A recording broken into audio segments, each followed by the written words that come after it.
के managing director Nilesh Shah मौजूद हैं। और नीलेश भाई का एक ट्रैक रिकॉर्ड है, जब जब वो आवाज़ पर आए हैं तब तक मार्केट में अच्छी तेज़ी हुई है। नीलेश भाई गुड मॉर्निंग। और वैसे मार्केट इस बार तो अपने आप एक अच्छे खासे मोमेंटम में है और समीकरण भी मार्केट के फेवर में बैठ रहे हैं।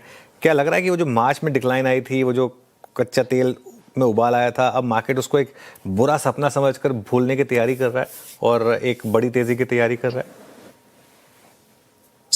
अनुज भाई, मेरे आने से अगर मार्केट ऊपर जाता तो मैं सीएनबीसी आवाज पे रोज आऊंगा। बट आपको भी पता और मुझे भी पता है ऐसा सच नहीं है।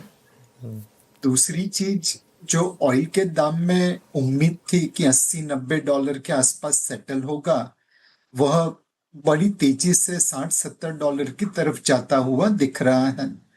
तो मार्केट ने अब ऑयल की मूवमेंट और ऑयल प्राइस की गिरावट दोनों को मद्देनजर रखते हुए थोड़ा एक सॉलिड तेजी का रुख इख्तियार किया है। आने वाले समय में मार्केट सपोर्टेड रहेगा ऐसा लगता है। एफपीआई की सेलिंग इंटेंसिटी कम हो रही है, कुछ दिनों खरीदारी भी हो रही है, but at the same time बहुत बड़ी तेजी होती हुई नहीं दिखती है, बिकॉज सामने सप्लाई भी बढ़ा है। एनएससी, जियो प्लेटफॉर्म, ये तो दो बड़े आईपीओ है ही, बट उनके पीछे पीछे गवर्नमेंट का डाइवेस्टमेंट प्रोग्राम और बहुत सारी छोटी कंपनी का सप्लाई है। तो आपको रिटर्न की एक्सपेक्टेशन अभी भी मॉडरेट रखनी पड़ेगी। हाँ, मार्च महीने में with the benefit of hindsight जो निवेश करने का मौका था, वह शायद अब नहीं है।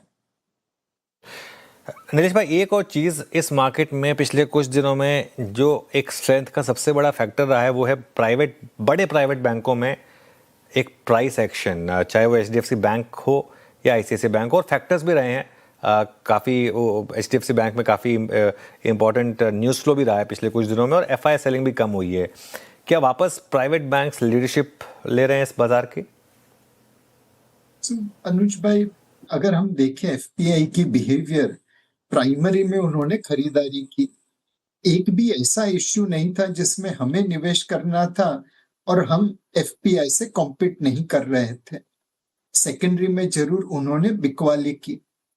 दूसरा, उनकी सेलिंग ज्यादातर 10 से 12 लार्ज कैप स्टॉक में थी, जिसमें कुछ प्राइवेट बैंक्स भी आते थे। एक समय था जब आपको 20-25 लाख शेयर किसी प्राइवेट बैंक के खरीदने हो, आप ब्रोकर को फोन करिए और वो एफपीआई से ऑफर लेके आ जाता था। आज की तारीख में ऑफर आना कम हो गया है।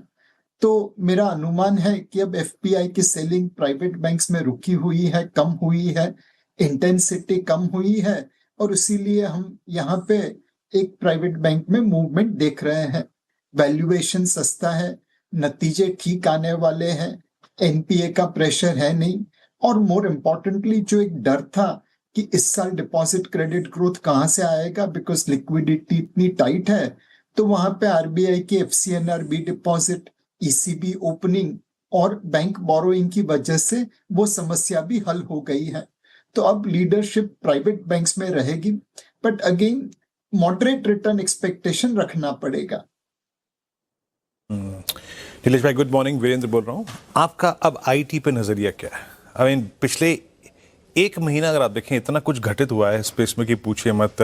कुछ मिड कैप कंपनियों द्वारा अपने एसेट्स को एक्वायर करना, डील्स, फिर एलिगेशंस ये लगते हैं कि डील्स बहुत एक्सपेंसिव हैं। मीनवाइल एआई रिले का कोलैप्स होना, और ये डिस्कशन सुनना कि now AI token cost is quite expensive. आपका डेटा सीक्रेसी के मुद्दे बहुत, अगर आप देखें, जोर पकड़ रहे हैं। ऐसे में आपकी आईटी स्पेस पर इस प्राइस पर दूरदर्शिता कहती क्या है नीलेश जी? वीरू भाई, पिछले कुछ महीनों से हमारा आईटी पे व्यू बन रहा है, बट कोई डेफिनेटिव व्यू नहीं बना है। रोज डेटा आता है, न्यूज आती है, उसको हम प्रोसेस करने की कोशिश करते हैं। और आज की तारीख में मत यही है कि आईटी क्षेत्र में कुछ विनर होंगे, कुछ लूजर होंगे। जिस कंपनी ने एक्विजिशन किया है, वो कोशिश कर रही है कि उसे नए क्लाइंटेल मिले, नया स्केल मिले, और कुछ नई तरकीब मिले, नई कुछ टैलेंट मिले। अब ये सक्सेसफुल होगा, फेल होगा, क्या पता, बट एटलीस्ट कोशिश हो रही है। और हमारे यहाँ पे तो कहा है, कोशिश करने वालों की हार नहीं होती, लहरों से डर के नौका पार नहीं होती। सिमिलरली कुछ आईटी कंपनीज एआई रिलेटेड क्षेत्र में काफी जोर से काम कर रही हैं, अपने एम्प्लॉयज की प्रोडक्टिविटी बढ़ा रही है और मार्केट शेयर गेन कर रही है। कुछ आईटी कंपनीज इसमें पीछे भी पड़ रही हैं। तो आईटी क्षेत्र अब बॉटम अप स्टॉक स्पेसिफिक है। इसमें कुछ कंपनीज निवेशकों को अच्छा रिटर्न देगी और कुछ कंपनीज निवेशकों का पैसा डुबाएगी। बिल्कुल, आईटी पे एक बहुत ही संतुलित सा अगर आप देखें तो नीलेश भाई ने व्यू दिया। अच्छा, हमेशा आपने हिस्टोरिकली जब भी मैं पिछले 5-7 साल में आपसे बात करता रहा हूँ, स्पेशली लास्ट 5 साल में आपने किसी भी सेक्टर को बाइसेक्ट करके भी कभी कॉल ली है। फॉर इंस्टेंस आपने रियल स्टेट में ना एक्सपोजर लेके रियल स्टेट, एंसिलरी और होम इंप्रूवमेंट में एक व्यू दिया था नीलेश भाई, वो 2021 में बहुत काम कर गया था। ऑटो में पिछले 3 महीने का डिस्कशन ये कहता है कि हम लोग थोड़ा फ्यूल प्राइसेस को लेकर चिंतित हैं, फ्यूल की क्वालिटी को लेकर चिंतित हैं, और इस पूरे 2-3 महीने के अंतराल में ईवी ट्रांजिशन बहुत स्ट्रांग रहा है। हमने फारा से बात करी, तमाम ऑटो कंपनियों से बात करी, लोगों की एक्सेप्टेबिलिटी ईवी की तरफ बढ़ गई है। विद इन ऑटो क्या अपना झुकाव अब इस वक्त उन कंपनियों पे करना चाहिए क्या कि जिनका ईवी पोर्टफोलियो बहुत स्ट्रांग है? सो वीरू भाई, मेरे हिसाब से आज की तारीख में ईवी का जो सेल्स ग्रोथ है वो तो डबल डिजिट में है, लेकिन फिर भी ओवरऑल पोर्टफोलियो में उनका कंट्रीब्यूशन बहुत कम है। सेकंड, ईवी के ऊपर सब्सिडी आज भी 2 व्हीलर 4 व्हीलर में कई तरीके से एप्लीकेबल है। बगैर सब्सिडी ईवी की कितनी डिमांड रहेगी ये कहना मुश्किल है। तो ऑटो क्षेत्र में हम इस वक्त हाइब्रिड और ईवी दोनों के ऊपर फोकस करके रखे हैं। 2 व्हीलर और कमर्शियल व्हीकल के साथ साथ 4 व्हीलर को भी इन्वेस्ट के लिए रूप से देख रहे हैं। और ऑटो कंपोनेंट कंपनी जहां पे एक्सपोर्ट काफी अच्छा शेयर रखता है, उसके ऊपर भी फोकस है। मई के और जून के जो नंबर आए ऑटो सेल्स के वो काफी अच्छे थे, और बारिश इस वक्त थोड़ी कम हुई है तो रूरल इकोनॉमी पे उसकी इम्पैक्ट आ सकती है, जिससे 2 व्हीलर सेल्स को इम्पैक्ट हो सकता है। इसके बावजूद वैल्यूएशन ऑटो शेयर्स के लिए काफी सपोर्टिव है। तो हमें लगता है कि ईवी, हाइब्रिड, पेट्रोल, डीजल, इसकी तुलना के समय बेहतर यही होगा कि आप बॉटम अप स्टॉक के ऊपर फोकस करें। 2 व्हीलर में डिमांड अच्छी है, वहां पे इलेक्ट्रिक एडॉप्शन काफी जोर से हो रहा है। कार में हाइब्रिड और इलेक्ट्रिक प्लस पेट्रोल डीजल तीनों एक साथ काम कर रहे हैं, डिमांड अच्छी है जीएसटी कट की वजह से। एक्सपोर्ट्स मार्केट भी धीरे धीरे डेवलप हो रहा है, और कमर्शियल व्हीकल में भी हमें लगता है कि अपॉर्चुनिटीज हैं। तो ऑटो एज अ क्षेत्र we are overweight. Auto space अभी भी ओवरवेट। देखिए नीलेश भाई, मतलब चांस की बात है, देख मैं ऐसे नहीं कह रहा हूँ, फिर निफ्टी डी हाई पर आ गया, एक बार लेकर आइए जरा। और 24,500 एक इम्पॉर्टेंट माइलस्टोन हम क्रॉस करने की तैयारी कर रहे हैं, और शायद आपके स्क्रीन पर रहते वो लेवल हिट भी हो जाए 24,500 का।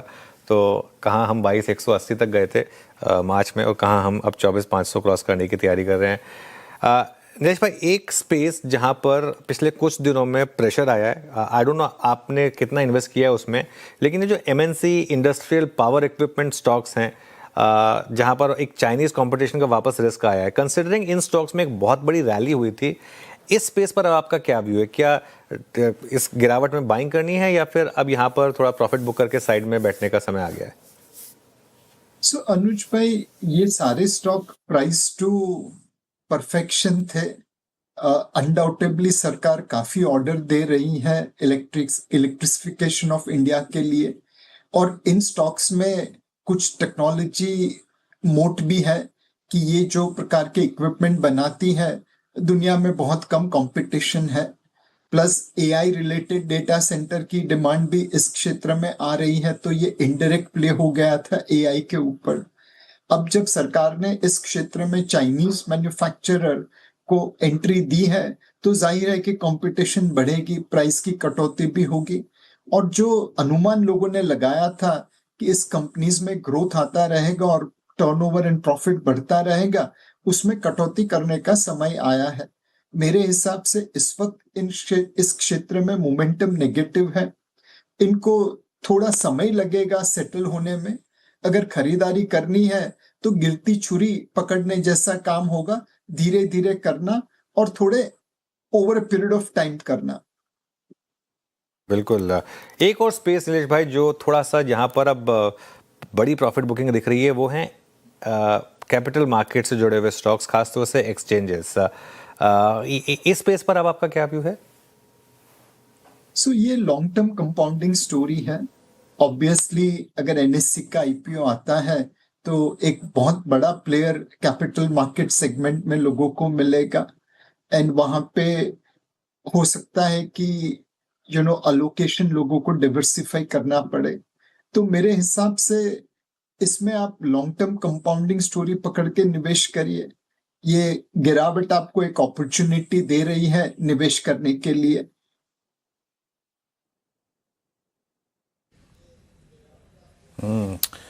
अच्छा नीलेश जी, अभी आते हैं एक स्पेस पे जिसने इस पूरे स्केप्टिकल एनवायरनमेंट में पिछले 3 महीने के सबसे स्ट्रॉन्ग मूव दिया है, फार्मा।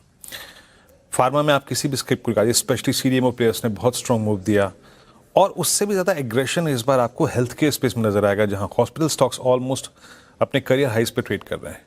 यहां पर क्या रीडिंग कह रही है आपकी इस वक्त? सो वीरू भाई, इस क्षेत्र में हम काफी समय से बुलिश है और हमारे पोर्टफोलियो में हमने अस्पताल, हेल्थ केयर रिलेटेड सेक्टर्स काफी समय से रखे हुए हैं। अब अगर आप सोशल मीडिया पे जाए तो बहुत सारे लोगों का वीडियो आपको मिलेगा जो इंडिया की हेल्थ केयर फैसिलिटी की बात कर रहे हैं। न्यूजीलैंड से कोई नर्स आई थी अपने न्यू ऑपरेशन के लिए इंडिया में, उसका वीडियो वायरल हो रहा है। तो धीरे धीरे करके जो कॉस्ट इफेक्टिव सॉल्यूशन हमारी अस्पताल दे रही है उसकी कदर दुनिया में होने लगी है। इस सेक्टर में कंसोलिडेशन भी हो रहा है। इंश्योरेंस, हेल्थ इंश्योरेंस के पेनिट्रेशन की वजह से लोग ट्रीटमेंट के ऊपर भी फोकस कर रहे हैं। ये मेरे हिसाब से लॉन्ग टर्म कंपाउंडिंग स्टोरी है। जैसे जैसे लोगों की इनकम बढ़ेगी वैसे वैसे उनका स्पेंडिंग एक्टिव हेल्थ केयर की तरफ बढ़ेगा, और कंसोलिडेशन की वजह से जो mom and pop nursing homes है वो धीरे धीरे हॉस्पिटल की तरफ तब्दील हो जाएंगे। तो ऑर्गेनाइज क्षेत्र, लार्ज हॉस्पिटल्स को सभी चीजों का फायदा मिलेगा। वैल्यूएशन यहाँ पे काफी हाई है बट ग्रोथ की पोटेंशियल भी उतनी ही ज्यादा है। तो इसमें लंबी अवधि के लिए आप निवेश कर सकते हैं। कोटक म्यूचुअल फंड इसमें ओवरवेट कई सालों से चला रहा है। ओके नीलेश भाई, एक पॉसिबली आखिरी सवाल मेरी तरफ से। इस समय अगर एक 5 से 6 साल का व्यू लेना हो, कोई एक थीम जिसमें आप लमसम बड़ा पैसा डालने की वकालत करेंगे? सो अनुज भाई, मैं ग्लोबल डिफेंस पोर्टफोलियो पे 5 साल के व्यू से निवेश करने की बात करूंगा। दुनिया भर के देश अपने डिफेंस के लिए खर्चा कर रहे हैं।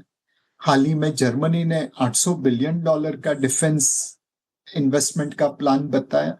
सारे देश यही कर रहे हैं, एंड ऑब्वियसली इसकी वजह से एक बड़ी अपॉर्चुनिटी बनेगी। गिफ्ट सिटी में आपको एलआरएस के जरिए ऐसे प्रोडक्ट मिल सकते हैं जहां पे आप इंडियन और ग्लोबल दोनों डिफेंस कंपनी में निवेश कर सकते हैं। मेरे हिसाब से डिफेंस एक बहुत बड़ी थीम बनेगी।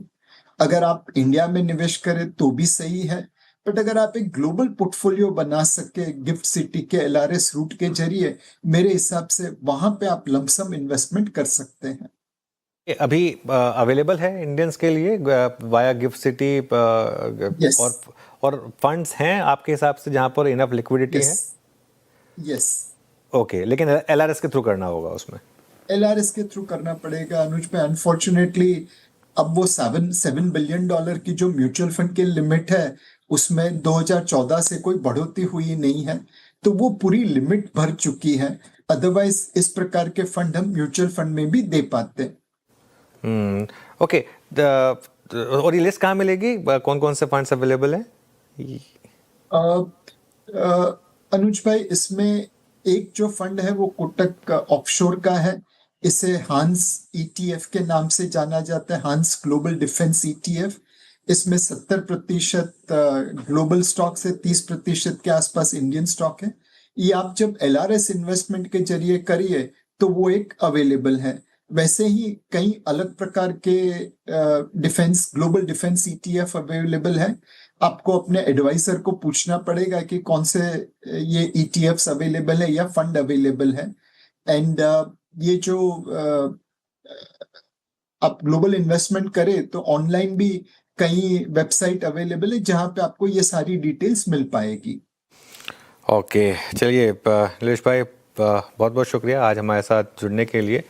और आज आप जुड़े और एक और माइलस्टोन निफ्टी पर करीब करीब 24,500 का। थैंक यू सो मच आज हमारे साथ जुड़ने के लिए। चलिए